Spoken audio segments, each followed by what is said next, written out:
안녕하세요. 중구매일 신서희 기자입니다.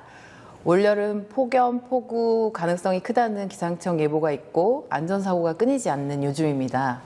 철저한 대비만이 피해를 최소화할 수 있을 것 같은데요. 행정안전부 김광용 재난안전관리본부장님 모시고 재난대비책 등에 대해서 이야기 나눠보겠습니다. 안녕하세요. 네, 안녕하세요. 김광용입니다. 반갑습니다. 네, 반갑습니다. 재난안전관리본부에 대한 소개와 중구매일 독자분들에게 인사 말씀 부탁드립니다. 네, 중부메일 독자 여러분 안녕하십니까? 제가 재난안전관리본부장으로 일하고 있는데요. 본부에 대해서 제가 간략히 소개해드리면은 저희는 재난을 총괄하는 부서다 이렇게 아시면 좋겠고, 또 국민 여러분께서 잘 아실 수 있는 민방위 훈련 같은 거 있지 않습니까? 민방위 업무도 저희가 담당을 하고 있고, 전쟁이 났을 때 사람이라든지 물자를 동원하는 비상대비 업무도 담당을 하고 있습니다. 그래서 재난안전관리본부 하면 크게 세 가지, 재난 업무, 민방위 업무, 또 비상대비 업무 이 세 가지를 담당하는 조직이다 이렇게 생각하시면 좋겠고, 정부 전체에서 그거를 컨트롤 타워 역할을 한다 이렇게 보시면 될 것 같습니다. 네, 올해는 5월부터 때이른 여름 더위가 기승을 부리고 있고 이렇게 당황스러운 날씨가 이어집니다. 특히 올여름 역대급 무더위가 관측되고 있는 상황인데요. 여름철 폭염 대책과 주의사항 등에 대해서 말씀 부탁드립니다. 네, 작년에 폭염 일수가 한 30일 정도 됐습니다. 요게 이제 예년에 한 3배 정도 됐다고 하거든요. 올해는 그거보다 더 뜨거울 거라고 지금 예측이 되고 있어서 걱정을 엄청나게 많이 하고 있습니다. 작년에 이제 피해 상황을 간단하게 말씀드리면 온열 질환자라고 하는데 그게 한 4,500명 정도가 됐고요. 사망하신 분이 29분 정도 됐습니다. 그러니까 피해가 엄청나게 많이 있는 거죠. 그래서 올해는 그 피해를 줄이기 위해서 저희들이 엄청 노력을 하고 있는데, 다를 말씀드리는 것보다 몇 가지만 제가 말씀드리면, 가장 피해를 입으시는 분들이 고령의 노인분들이 많은 피해를 입으세요. 작년에는 특히나 노인분들 중에서도 치매 환자분들이 많이 사망을 하셨어요. 그래서 이제 저희들이 올해는 취약계층, 그 중에서도 노인분들한테 전화드리고 이런 것들을 강화를 하려고 하고요. 특히나 아까 말씀드렸던 치매 노인분들한테는 폭염주의보가 발령이 되면 하루에 한 번씩 전화해서 안부 같은 걸 확인하는 거를 하려고 생각을 하고 있고요. 또 폭염 대책하면 잘 아시는 게 무더위 쉼터 이런 거 많이 아실 텐데, 작년에는 무더위 쉼터가 한 73,000개 정도 됐었는데 올해는 한 9만 개 정도로 늘렸습니다. 올해 은행 같은 데들하고 다 지금 무더위 쉼터 협약을 해갖고 은행 같은 데 가서 편하게 쉬셔도 좋을 것 같고요. 또 하나 이제 취약계층이 배달 노동자들이 많이 있으십니다. 배달하시는 분들 길에 많이 다니시는데 그분들을 위한 이동 노동자 쉼터 같은 것들도 많이 하고 있습니다. 이제 중부메일은 아무래도 이제 충북에 많이 하고 있으니까, 충북에는 이제 농민들 많이 계신데 농민들께서도 좀 밭에 나가서 아주 무더운 시간엔 일 안 해주셨으면 좋겠다. 그래서 폭염하면 세 가지입니다. 물, 그늘, 휴식. 요 세 가지니까 중부메일 독자들께서는 물, 그늘, 휴식 요 세 가지 꼭 기억해 주시면 좋을 것 같습니다.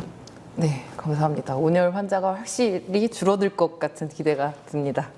네, 여름철에는 이런 폭염뿐만 아니라 집중호우와 같은 짧은 시간 안에 큰 피해가 발생할 수 있는 재난 위험이 있습니다. 이에 따라서 행안부에서는 재난 정보 전달을 강화하는 걸로 알고 있는데요. 구체적인 설명 좀 부탁드립니다.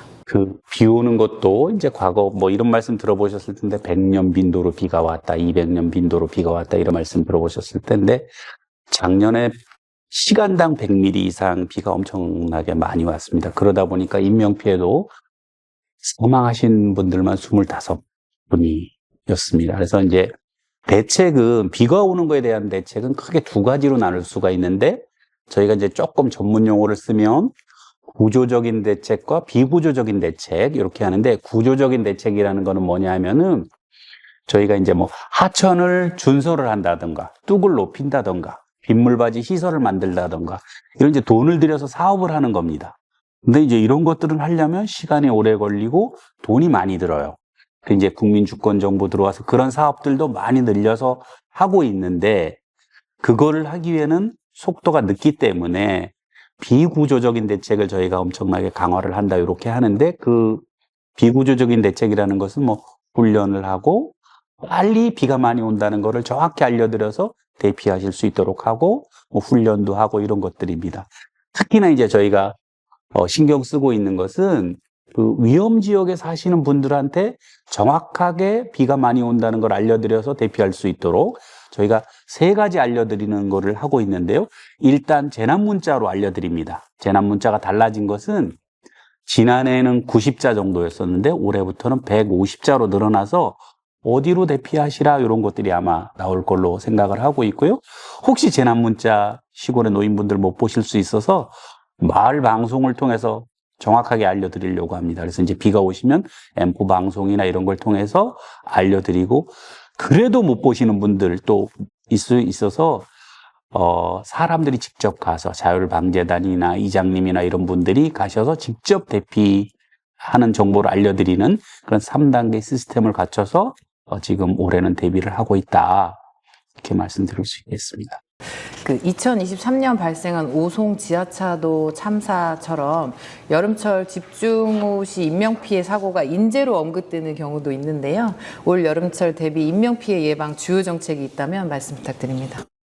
비가 왔을 때 인명피해는 한 3가지 유형으로 나눌 수가 있습니다. 저희가 이제 해보니까 산사태로 사망하시는 분들이 한 40% 정도 되고, 2번째로는 이제 하천에 휩쓸림, 요런 게 이제 한 30% 정도 되고, 오송 지하차도 같은 지하 공간에서 사망하시는 분들이 한 20% 정도 됩니다. 그러니까 지하차도, 또 지하주차장, 반지하주택, 요런 데 이제 계시다가 사망하시는 분들도 도심 지역에서는 많이 있는 것이죠. 그래서 이제 저희가 말씀드린 대로 올해는 아까 그 산사태, 하천재해, 지하 공간에 대해서 비가 왔을 때 사망자를 줄이기 위해서 노력을 하는 것이고요. 이제 오송 지하차도와 관련해서 조금 말씀드리면 오송 지하차도 이후에 저희들이 고친 것이 몇 가지가 있는데요. 전국의 지하차도가 한 1,090개, 1,100개 정도 가까이가 있습니다. 근데 저희가 위험해서 이 진입 차단 시설이라는 게 있는데 진입 차단 시설을 꼭 설치해야 되는 게 한 500개가 조금 넘습니다. 그 중에 제가 통계를 확인해 보니까 작년 말까지 한 88% 거의 90% 정도가 설치를 했고 올해 안에 한 95%까지는 다 진입 차단 시설이 설치가 될 겁니다. 그래서 이제 무슨 뜻이냐면 비가 오면 들어가지 말아라. 이렇게 이제 진입 차단할 수 있는 것이고요. 그 다음에 이제 실제로 그러면 차단을 어떻게 할 거냐? 요 문제는 그 오송 지하차도 같은 경우에 물이 과거에는 한 15cm 차이면 이제 차단하는 걸로 이렇게 됐었는데 올해부터는 15cm까지 기다리는 게 아니라 5cm 정도만 되면 바로 차단하는 것으로 강화를 했고요. 또 이렇게 침수가 우려가 있는 지하차도는 몇몇 지역에서는 내비게이션에서 글로 가지 마세요. 이런 안내하는 것들도 저희들이 할 것이고요. 지하차도에는 4인 담당자라 그래서 그 지하차도별로 4명, 공무원 1명, 경찰 1명, 또 그 동사무소 직원 1명, 또 민간 이장님이나 이런 분 1분 해갖고 그 4분이 차단이 잘 되는지 어떤지를 하는 4인 담당제도 전국적으로 시행을 하고 있습니다. 이번에 이제 더위 관련해서 이제 때이른 더위에 일찍부터 하천과 계곡을 찾는 분들이 늘고 있는데요. 그 불법 시설물 때문에 오히려 열이 오르는 상황이 연출되면 안 될 것 같습니다. 그래서 행안부에서 하천과 계곡 불법 시설 정비 지원 전담 기구를 출범시켰는데요. 이번 정비 사업 어떤 취지에서 추진하게 됐고 중점적으로 정비하는 부분은 어떤 건지 말씀 부탁드립니다. 네. 저희가 이제 하천 계곡을 정비하는 이유는 뭐 크게 2가지로 말씀드릴 수가 있는데 하천 계곡에 가보면은 이제 장사하시는 분들이 평상 같은 거 깔아놓고, 이 평상 쓰시려면 5만 원, 이렇게 하면서 뭐 드셔야 되고, 이렇게 자리세 같은 걸 받는단 말이죠. 시민들이 공동으로 무료로 써야 되는 건데, 개인이 그걸 가지고 사익을 취하고, 그거에 돈을 낸다는 건 안 맞죠. 그래서 이제 이런, 공공시설물을 공공이 자유롭게 활용할 수 있게 한다. 이게 이제 첫 번째 목적이고요. 2번째는 아까 말씀드렸는데 하천에 불법 시설물을 설치하고 그런 걸 놓다 보면 인명피해가 많이 날 수가 있습니다. 그래서 이 두 가지, 하천을 국민이 자유롭게 이용하게 한다는 목적 하나와 또 여름철 재해에 대비한다. 이런 목적 두 가지 때문에 하천과 계곡에 불법 시설물을 정비를 하고 있다. 이렇게 말씀을 드리겠고요. 그래서 전국적으로 지금 8만 개 정도의 제일 많은 거는 사실은 이제 뭐 불법 건축물, 불법 적치물 이런 것들이 제일 많고 또 불법 경작 이런 것들이 많고 우리가 이제 제일 나쁘게 보고 있는 상행위 아까 말씀드렸던 그런 것들은 한 3천 건 내외 정도 이렇게 지금 확인이 되고 있는 그런 상황입니다. 그 다음 질문으로 그걸 여쭤보려고 했는데 한 번에 다 얘기해 주셔가지고 그러면 어쨌든 이제 저희 이제 충북도 괴산 제천 같이 여름철 피서지로 각광받는 하천 계곡이 있는 지역이 있잖아요. 그래서 불법 시설물 점검 집중되는 지역일 것도 같아요. 근데 충청 지역의 그런 현황, 예, 불법 시설 규모는 어느 정도인지 충청 지역 전체로 볼 때 어떤 유형의 불법 행위가 있는지 아까는 이제 전체적으로 말씀을 주셨는데 네. 근데 충청 지역으로 좀 이렇게 나눠서 네. 말씀을 주실 수 있을까요? 제가 조금 지역을 구분해서 말씀드리면 네. 충북이 불법 시설 확인된 게 약 6,500건, 충남이 약 9,200건, 대전이 한 500건. 그래서 지금 전체적으로는 제가 보니까 한 16,000건 내외 정도가 지금 충청 지역에서 확인이 되고 있고요. 그 중에서도 아까 제가 말씀드린 저희가 지금 제일 문제로 보고 있는 거는 불법 상행위를 하는 시설이거든요. 그거에 대해서는 충북이 한 상행위는 한 210건, 충남이 104건, 그 다음에 대전이 22건. 그래서 약 한 350건 정도의 상행위가 지금 확인이 되고 있는 그런 상황입니다. 그래서 저희가 지금 6월 말까지는 불법 상행위에 대해서는 전반적으로 다 철거를 하려고 목표로 하고 있는데, 그러니까 지금 저희가 이제 계도기간 운영하는 겁니다. 철거해 주십시오. 이렇게 이제 하시는 게 좋겠습니다. 이렇게 안내해 드리는 상황인데, 한 15%, 뭐 16% 정도는 지금 철거돼 있는 그런 상태라고 보시면 될 것 같습니다. 네, 그렇게 이제 철거 정비 사업이 진행되고 나면 그 정비한 공간이 시민들에게 어떤 모습으로 이제 돌아가게 되는지도 궁금합니다. 공용으로 쓸 수 있는 것들을 안전한 장소에다 설치를 하고, 거기는 누구나 무료로 쓸 수 있는 것들을 설치를 한 거죠. 그 다음에 주변에 주차장 같은 것들도 설치를 하고, 또 공중화장실 같은 것도 설치를 하고, 그렇게 하니까 그분들이 오셔가지고 주차하고, 화장실도 가고, 천막 같은 거 쓰고, 물놀이 같은 것도 자유롭게 하는, 그러니까 뭐, 안전하고, 시원하게 쓸 수 있고, 자리세 안 내고, 계곡을 이용한, 짜증날 일 없고, 그렇게 이제 활용하게 되는 거죠. 그렇게 해서 사람들이 많이 오니까 사실 그 주변에 있는 분들도 장사도 잘 되고. 예, 이번에 안전 문제 좀 말씀 네. 나눠볼게요. 지난 3월에 발생한 대전 안전공업 화재랑 또 최근에 그 서소문 고가차도 붕괴 이런 것처럼 안타까운 사고들이 이어지고 있는데요. 사업장이나 공사 현장에서 그런 안전사고가 발생했을 경우에 행안부의 그 역할에 대해서 좀 말씀 부탁드립니다.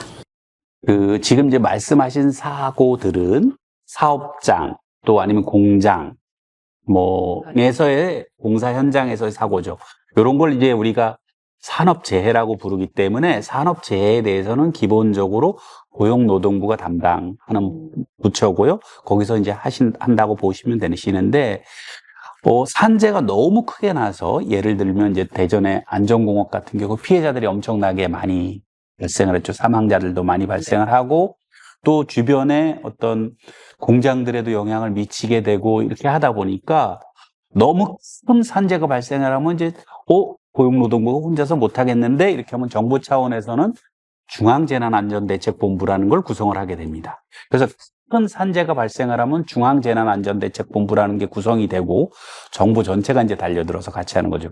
소방도 나오고 경찰도 나오고 고용노동부도 나오고 저희도 나오고 복지부가 나와서 또 이런 것들 모든 부처가 나와서 할 때 행안부가 컨트롤 타워 역할을 하게 됩니다. 그래서 정리하면 그런 것들이 났을 때 크게 만약에 발생을 하면 정부 전체의 컨트롤 타워로서의 역할을 하고 그 재난의 수습 과정에서는 유가족과 부상자들에 대한 지원을 총괄을 하고 초기 심리 지원을 담당을 한다 이렇게 보시면 될 것 같습니다. 네, 감사합니다. 끝으로 국민들에게 당부 말씀 있으시면 말씀 부탁드립니다. 올 여름에 제가 이제 걱정하는 게 세 가지가 있는데요. 날씨가 무척 아까 폭염 얘기하셨습니다. 엄청 뜨겁습니다. 뜨거우면 반작용으로 뭐가 많이 있냐면 물을 많이 찾으실 수가 있어요. 그러면 이제 물놀이나 물에 가서 사망하시는 분들이 엄청나게 많습니다. 잘 이제 숫자로 말씀드리면 깜짝 놀라실 수가 있는데 여름철에 물과 관련해서 사망하시는 분들이 거의 100분위 정도가 됩니다. 그러니까 이제 뭐 해수욕장에도 사망하시고 해루질이라 그래서 뭐 이런 뭐 잡다가도 사망을 하시고 제가 제일 안타까운 것은 우리 충북 분들한테 꼭 말씀드리고 싶은 것은 다슬기를 잡다가 돌아가시는 분들이 엄청나게 많아요. 계곡에서. 네, 계곡에서. 작년에 계곡에서 다슬기 잡다가 돌아가신 분이 14분입니다. 제가 그래서 계속 말씀드리는데 다슬기 좀 그만 잡아라. 다슬기 잡아먹지 말고 좀 사서 드셔라 이렇게 말씀드리는데요. 뭐 여러 가지가 있는데 제가 중부메일 구독자분들께 꼭 말씀드리는데 다슬기 좀 그만 잡아주십시오. 다슬기, 네, 다슬기 잡다가 14분 돌아가셔야 되겠습니까? 그래서 꼭 물놀이 하실 때 주변에 뭐 구명조끼라든지 이런 거 꼭 착용하시고 다슬기는 안 잡는다. 다슬기는 사먹는다. 그래서 여름에 3가지 주의하셔야 되는데요. 더위 조심하셔야 되고 비 오는 거 조심하셔야 되고 물놀이 조심하셔야 됩니다. 중부메일 구독자분들 이 3가지 조심하셔서 건강한 여름 보내시기 바랍니다. 인터뷰에 응해주셔서 감사합니다. 감사합니다. 네. 귀한 시간 감사합니다. 네네.